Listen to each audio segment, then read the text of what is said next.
I think he's got confused. Well, this must be an area they tried to clean I because think he's looking at the old. most of the writing is in the red. Oh, there's an Argus singer. They're still around. Joe I said know that name. Oh, yeah. I wrote all the names in the back. Okay. There's one of the dates. Another Paris. Paris over there. Generally, families or couples would sign together. Yeah. And these were all done individually, it looks like, because there's some of them are cursive, some are printed, different styles of embroidery. And with some signature quilts from this time period, people would write their name in pencil or pen, and then it was embroidered over by one or two people who did it. I wondered how they... Yeah, so that's, oh, there's a fabric that I would die for. Okay, so. UP Church. And we think that's Perth is the P, or United Presbyterian. Do we know? The church. United, okay, Press.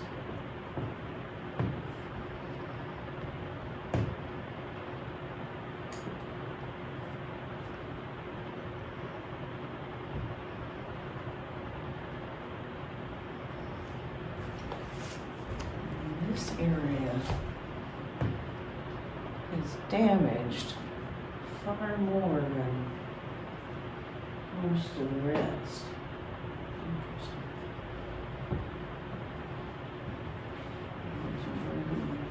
Interesting. Although that pink may have been red at one time. Bertha West, maybe.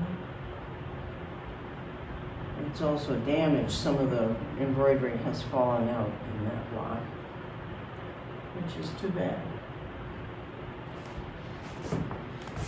10 Ike Major.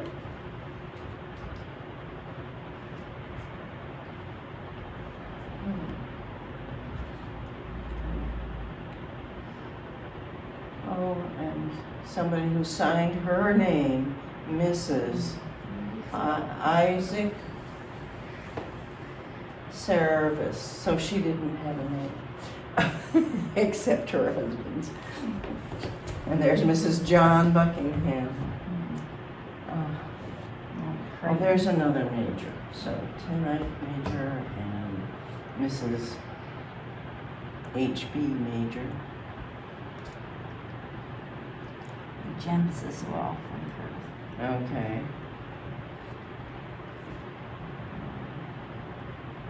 Suits. There are suits in Triumphs a lot of the Hill, names. where our church is.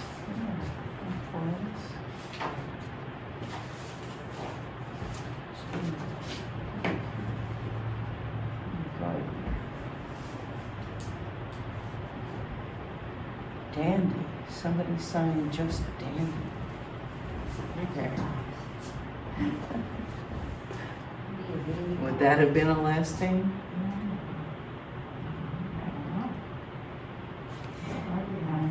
It's interesting that it's red, white, and blue. Yeah. Because I don't think we were at war in 1899, and it wasn't the centennial or sesquicentennial. Might have just been chosen. Right, although, Right. But it could have been, when was Teddy Roosevelt and not till later, the Rough Riders were the Cuba thing? teens, tens, before World War One. I thought he went in the 1890s. Oh, maybe. And conquered. oh, really? I don't. So, somebody needs to Google that. That might be interesting, American yeah. War.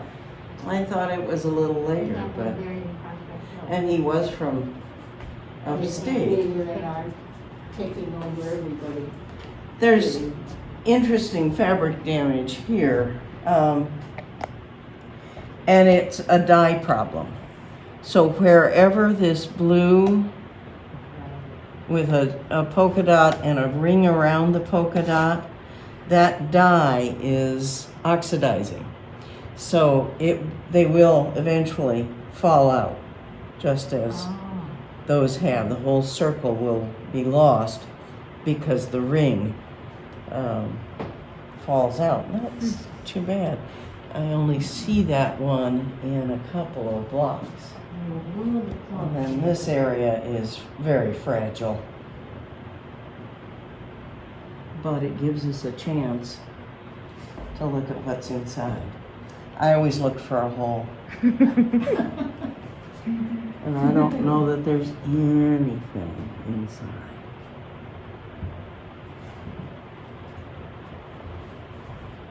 Yeah, no, that goes all the way through.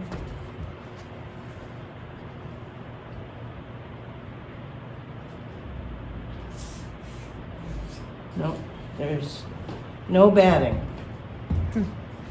But it wasn't designed to be a bed quilt. It was probably hung in the church.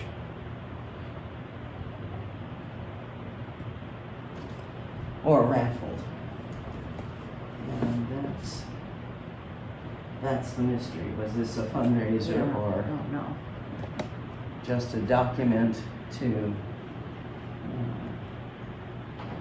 commemorate? Do we know when that church was organized?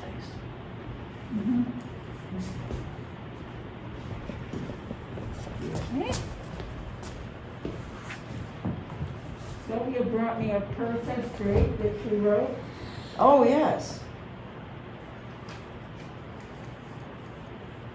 Now, I went through the records, what I have on the church, and I was hoping I'd find a list of the names of the women's group. No such luck. I have nothing. But this is more than just the session members, or, It, you know, this really does it look like encompassed it's the whole area. the whole And area Rob and the membership. West Yeah. Galway, there were Presbyterian churches all over. Yeah, and from 1790, Albany Presbytery had been in Perth to organize. Okay. The families from Scotland. Yes. And the first organized society was 1797 or 8 with a building. I'm quoting from Sylvia's book. So they've been, this might have been the church centennial, 1899. Oh, If they were building the building in 1798, the first organized society with a building, and it was called the Associate Reformed Church, but there seemed to be back and forth between Reformed and Presbyterian. yeah, and that's fairly common. And in 1858, there was a union of the Associate and the Associate Reformed Church, and it was the broad rubric of UP of Broad Auburn. Okay. So, and I've got more recent history, but this is what we're interested in. Actually, the church was in Broad Auburn until 1842, when that section was annexed Okay. to Perth. Ah, yes. That's why we have the Town of Broad Auburn first town meeting marker in Perth. Which confuses a lot of people. I bet.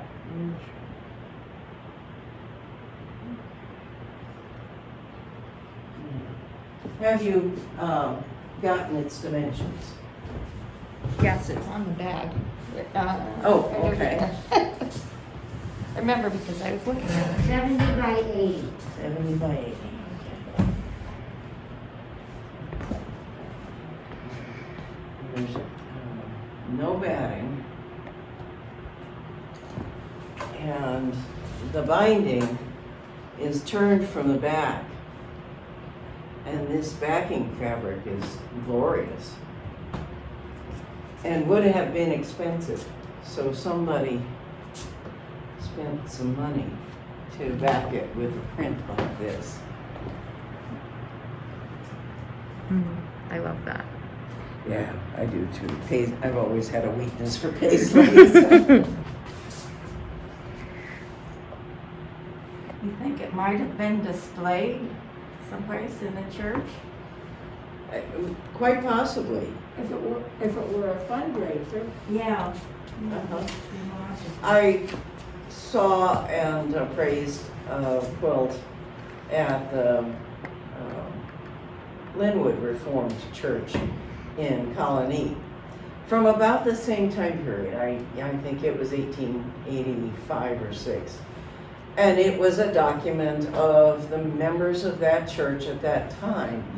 And their consistory table was a big open square with glass over it, and the quilt was flat inside that table. So when the consistory met, they had their ancestors right there, which was kind of a cool thing. Yeah. And didn't stress it. This is fragile enough, and without batting and just being tied, I wouldn't display this hanging, or at least not for a long time. But at the time it was made, it could have been displayed that way, or draped over something. could we drape it in a case like the one on your right? Yes, you could. Just, you wouldn't want to leave it folded in the same way for long periods of time. But you could shift it and refold it and drape it a little differently, and that would show different names for the people who would be interested in seeing their family or whatever. And then on a special open house day, if it could be opened up for people to come and see names, that would be of interest. And the oddness of some of the squares, would that be for a reason, do you think? It's because everybody made their own. So there are different fabrics, Yeah. and this one's beige, the one you're pointing to right there is beige. And it may be that this is faded. For instance, this half is red and blue, and this half is beige and beige. And it's quite possible that it was, although the four patches are white, red, so there's the white, red. But this is what doesn't make sense. It might have had a bluish cast or a red cast in there and has faded. Or the person who made this block just didn't have the blues and reds that other people had. And they may have provided the four patch hourglass little blocks that are in the center of each one, because they do look to be consistent. I'll I have don't to see. recheck my great grandmother's quilt because I had it tucked away for so long. Yeah. Uh, The starry fabric here was printed for the centennial and then printed for another 10 or so years. So that one is, really gives us a date. Some of these other prints are for sure 1880s prints. The red and white aren't a strong clue because they're solids and colors that were printed or dyed all the time. It's wonderful that most of the embroidery is intact, so you still have most of the names. And it would be worth your while to, especially if you're going to display it partially open, to document the names and make a grid so that those names are at the top corner and go across and then this way, So that if somebody wanted to see the names that are on it, you could have a document displayed. And then if you wanted to get the quilt out and open it up so they could see the signatures, but they at least could see the names. There's one block that has no signatures, and I suspect that was just to make it square. Yeah. They didn't get enough signatures or donations, but I don't see any others. There are some that only have 2 signatures, but this corner block here is the only one that I see that has no signatures and no evidence of embroidery having been there. So, Would each individual have been expected to ante up a certain amount of money to have? if it was a fundraiser, yes, Is there it a was name? generally 5 to 10 cents per name. And some people in signature quilts I've seen from this time period in the past would have their own name in 4 or 5 places, which meant they donated 50 cents, which was actually quite a lot. So, and where there are 4 names, you're probably looking at, actually though, it would have only been 2 names. The way this is set, or no, there's the block, okay. So up to 4 names per block. And then there's the corners of the block. The ties are intact still, mostly. And most of them are red and white.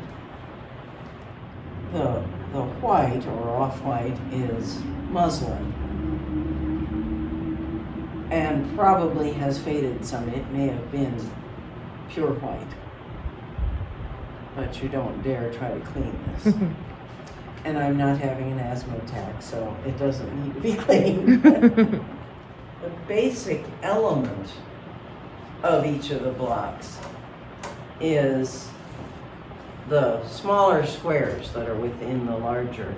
And that's called a string quilt, and may have been sewn on a foundation. So a square of muslin, and then you lay down your first strip and lay that one down right sides together, stitch it and flip it, and then stitch and flip, stitch and flip, stitch and flip. And then you would square it off. And when we think about, this really holds together well, and most of the rows are straight across, which means these elements are all the same size. They really did an accurate job of squaring up their squares and then squaring up the 4 squares together. So this is a string quilt, and it's set in a diamond pattern, and that's how you get the overall diamonds. And the blocks actually would have been set diagonally.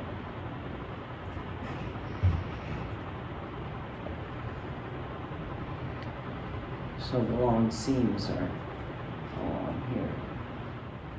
Oh, no, they're not. It is a straight set. It's deceiving. We focus on the red square. And so that goes diagonally. But the block is square and goes this way, per se.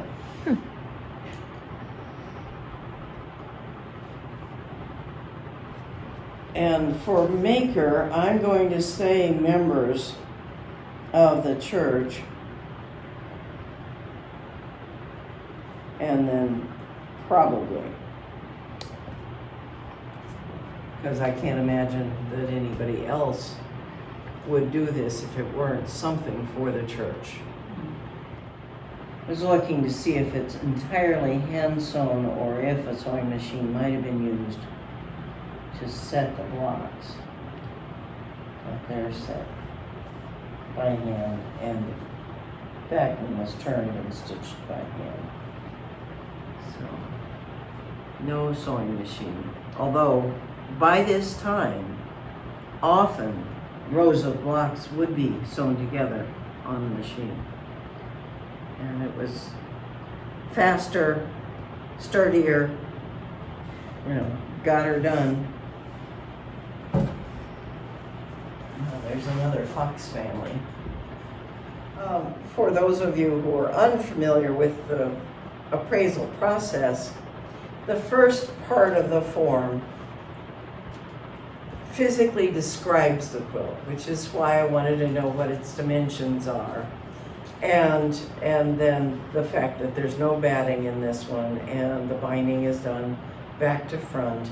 We describe the blocks and who made it, what techniques were used, and this is hand-pieced, hand-tied, and hand-finished. And then the quilting pattern, which in this case is the ties, so I've described that they are red and white pearl cotton. So that identifies the quilt visually and describes it. And then we go into the more subjective areas and rate the quality of workmanship, quilting, and in this case, the ties, and the finishing, which means the binding.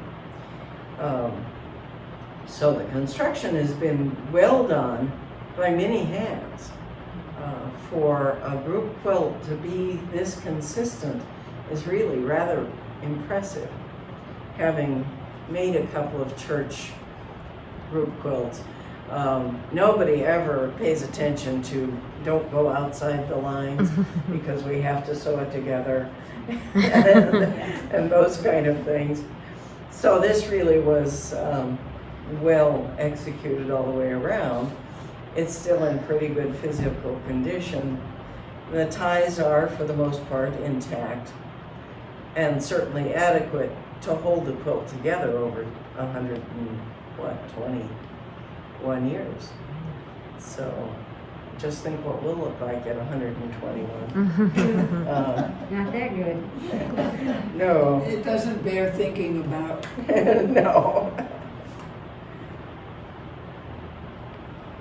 And then the third section is the documentation, date made. And if this didn't have a date on it, we would have to make an educated guess as to when it was made.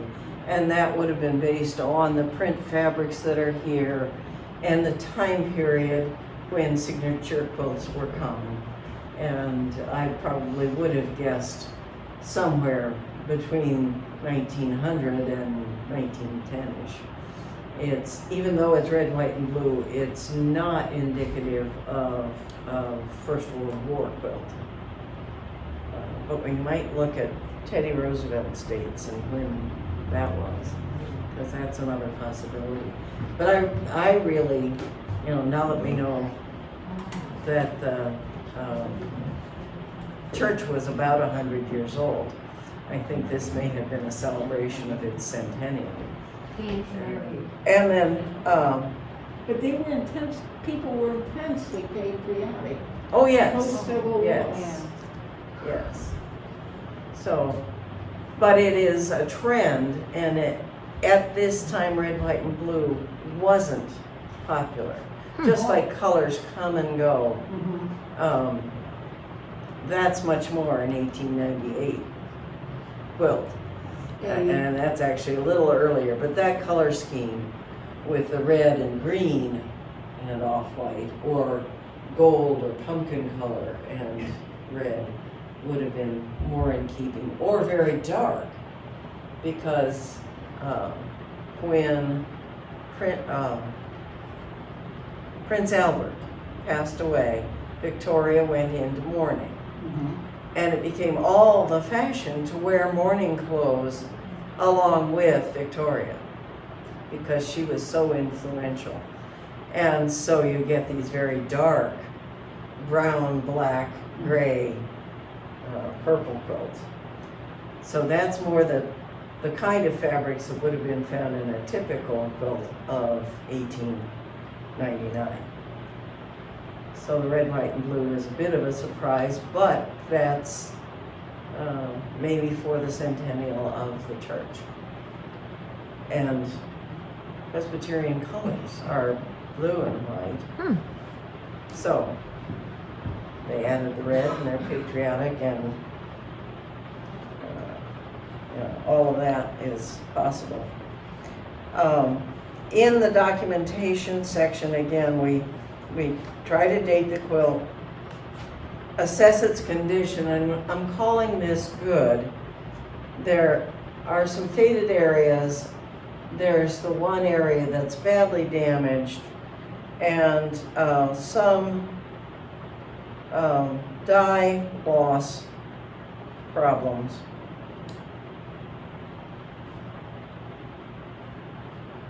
But again, for 121 years old, it's not bad at all. It doesn't look like it got wet or anything like that while it was in storage, which is miraculous. And Perth is the township, correct? Broadalbin is a village, or is it a separate township? Well, Perth is a village and a township? For I think provenance. all the churches in Broadalbin are in the village. Are in Broadalbin, okay. But this one was This is in Perth. in Perth. Okay. Provenance is a fancy French word that's used for antiques. And those of you in the museum certainly know that. But essentially it's where the item was made, how it got to where it is now. What was the gentleman's name? Cecil Daggett. Okay. It belonged to his